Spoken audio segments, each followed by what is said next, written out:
Right. We're going to go ahead and finish up this lecture. We're going to talk about the writing process. What are the stages? What are the types of writing?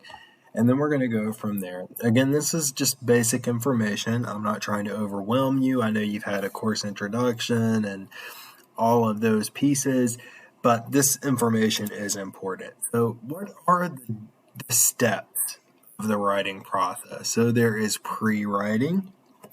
This stage is everything that happens before you sit down and actually start drafting your piece, your academic writing.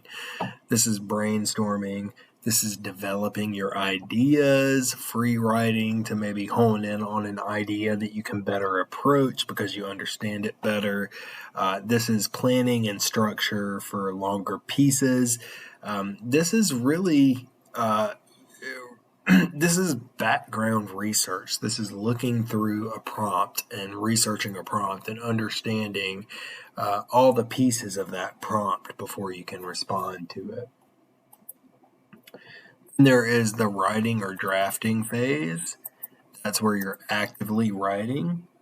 There's the revision stage, revising, making big picture changes or deciding that you want to move a section to an idea to a different section or move subsection to a different area altogether. This is adding, rearranging, removing, or replacing ideas altogether. So think of this as big picture changes. These are not just editing changes. These are, it's impacting your content in a major way because you're reorganizing, removing in some kind of way. Editing, that's the punctuation, style, grammar, and syntax. Think of this as the copy editing. This is polishing, if you will. This is cleaning up your punctuation, cleaning up your sentence structure, your grammar. The syntax is another way, a fancy way of saying the way you order your words. So trying to order your words in a way that's most effective, right? We're encoding our words in a way that's best received by the recipient. Finally, publishing is submitting your document, right?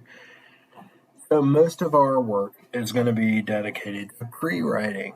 We're going to think about the way. We're going to develop a strategy to develop the way that we can best impact our audience based on our purpose, what we are trying to get across, right?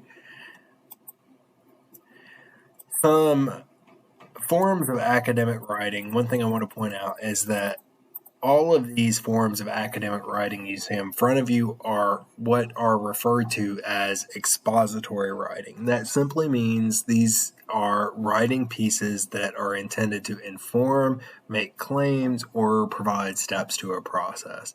So most of the time in academic writing, you will see an essay, you will see research papers, you will see summary or reaction papers, a journal, which is very reflective and personal, book reviews, synthesis, or trying to, gather information, main points of information from various sources into one singular source, a review of literature, which means understanding the academic conversation of where a certain topic is at a certain point in time and kind of summarizing all of the literature about that concept, and analyses, breaking things down into components and understanding the relationships in their components. All of this is expository writing intended to inform in some way. And so the idea is that out of all these types of writings, you're not going to write anything that has to do with you. I don't mean that to be a negative statement. I mean that to say that you're separating yourself. You're being objective. You're going to write about things that are free of bias, free of personal opinion, belief, attitude. You're going to present the facts. You're going to be neutral. And we'll learn how to do that. Another thing to learn about academic writing is style guides. So style guides are specific rules, parameters, and guidelines for how to organize, format, and how to write within disciplines. Style guides are actual books. They are documents. The APA guide, for instance, if you will, which is a style guide, is about 300 pages. It's a book in itself.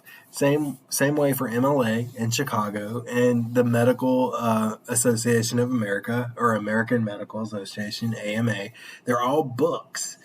They're heavily detailed and guided books of how exactly you write within that discipline. And these are all examples of style guides. Most people are familiar with MLA, or Modern Language Association, and that's a type of very basic formatting. Most high schools teach MLA. Most people find it useless. APA, American Psychological Association, is usually the style guide that you work with in higher ed for the most part, unless you're an English major or philosophy major. But the point is, these style guides are rules. They tell you exactly how to format your document, how to format your headers, how to put a title, where it should go, where your page number should go, how you should indent your paragraphs. But moreover, it tells you how you should write your sentences. And the whole point of style guides is that it tries to make disciplines consistent. So if you are a psychology major, it trains you to follow a certain style guide so that the content you produce as an academic is going to be on par and similar with all other psychology majors that are out there.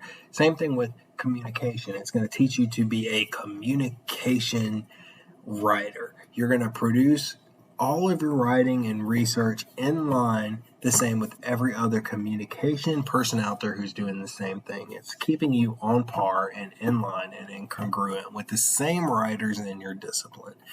And it becomes complex because not only it's not only standards and conventions of academic publishing, but it's also gonna tell you how you cite your sources.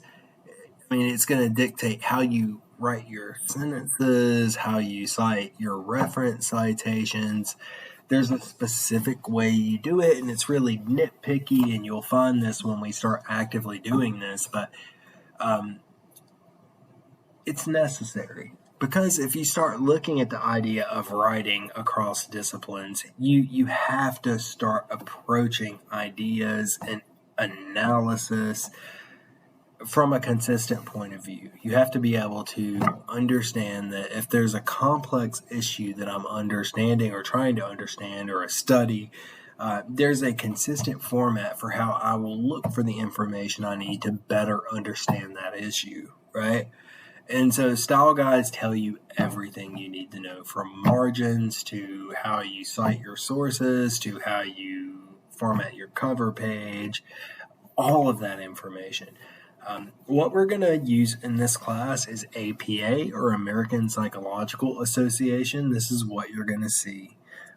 There literally are hundreds of style guides. Modern Language Association, that's typically used for people in the humanities, so English or philosophy majors. Associated Press, Chicago, those are typically journalistic types of style guides, and there are many more, medical and otherwise. But what we're going to focus on in this class is the American Psychological Association, because all of your majors will use that style guide. I don't want to waste your time. That's what you're going to use.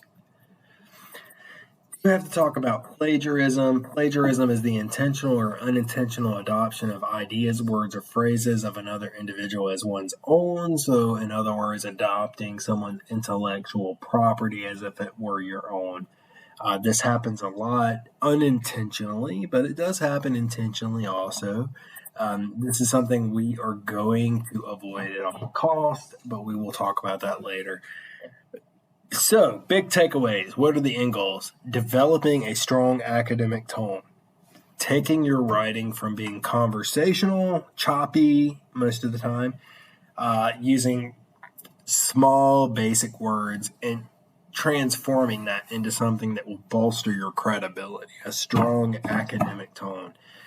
Taking all personal words out of your writing, personal pronouns, your opinions, your attitudes, and making your writing neutral, objective, and professional. The points you make will make the point for you. We will discuss that later. Changing the way you think, pushing an analytical and critical mind frame, really making you think outside of the box to impact your writing in a strong way. So in class writing 1, you will find this. This is in the module page. Is college necessary? I just want to see that. I want to see your tone. I want to see what you think is a strong academic tone. Write in the best way possible that you think is an academic tone, and then submit to the Dropbox. And also introduce yourself by the Flipgrid assignment, and that's all you have to do this week. And at this point, I will stop. It is Friday night at about 2 o'clock at this point, so I'm going to stop. If you have any questions or you want to talk, feel free to let me know. My office extension is 704-223-6022. You can also contact me at r.taylor@wingate.edu or by Canvas.